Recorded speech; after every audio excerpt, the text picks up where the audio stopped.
आपल्या आजच्या गोष्टीचे नाव आहे लोभी ब्राह्मण. खूप आधीची गोष्ट आहे. तेव्हा रामपूर नावाचं एक सुंदर गाव होतं.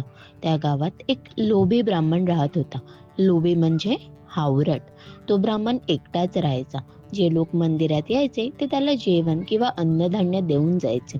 त्याला जे काही मिळायचे त्यातलं थोडं तो खायचा आणि थोडं वाचवून ठेवायचा.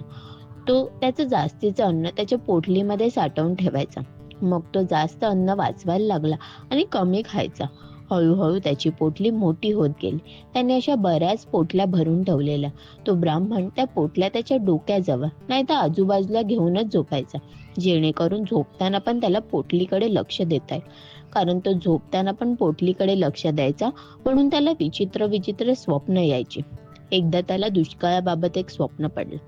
दुष्काळ म्हणजे जेव्हा आपल्या देशात अन्नधान्य म्हणजे गहू, तांदूळ आणि डाळ यांची कमतरता भासते ना, तेव्हा त्याला दुष्काळ म्हणतात. म्हणून कधीच आपण जेवण वाया घालवू नये. हा, तर आपण कुठे होतो? हा, तो ब्राह्मण आपल्या खाटेवर पडल्या पडल्या विचार करत होता की जेव्हा दुष्काळ पडेल तेव्हा त्याच्या पोटलीमध्ये साठवून ठेवलेले सर्व अन्नधान्य महाग होऊन जाईल, आणि जेव्हा ते खूप महाग होईल तेव्हा मी ते विकून टाकेन. मग त्या पैशांनी मी 2 बकऱ्या विकत घेईन. मग 6 महिन्यांतच मी त्या 2 बकऱ्यांच्या खूप साऱ्या बकऱ्या करेन. त्यांना विकून मी एक गाय विकत घेईन. मग खूप साऱ्या गायी झाल्या की मी त्यांना विकून टाकेन आणि एक घोडा विकत घेईन. मग त्या घोड्यांना विकून मी खूप सारे पैसे कमवेन आणि त्या पैशाने सोनं विकत घेईन. मग सोनं विकून मी खूप मोठं घर बांधेन. त्या घरात मी आरामात राहीन. नोकर चाकर असतील माझ्यासाठी. मग मी वेळेवर जेवेन आणि कंजूसी पण नाही करणार. मस्त राहीन. माझे खूप सारे मित्र येतील. मी त्यांना जेवणासाठी बोलवेन.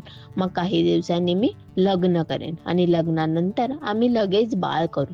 मी त्यांच्यासोबत खूप मज्जा करेन, खेळेन, नाचेन.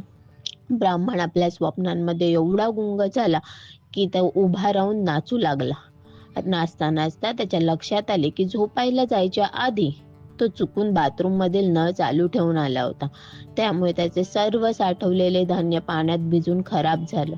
लोभी ब्राह्मणाने जेव्हा त्याचे अन्नधान्य भिजून खराब झालेलं बघितलं तेव्हा त्याची सर्व स्वप्ने चकनाचूर झाली. आता ब्राह्मणाकडे काहीच राहिलं नाही. म्हणून मग तो परत आपल्या मंदिराच्या कामांमध्ये लागला. बघा, मग या गोष्टीतून आपण काय बोध घेतला? की जास्त विचार आणि कमी काम करून कोणाचाही फायदा होत नाही. सर्व काही मेहनत करूनच मिळतं. म्हणून नेहमी खूप मेहनत केली पाहिजे. फक्त स्वप्न बघून काही होत नाही.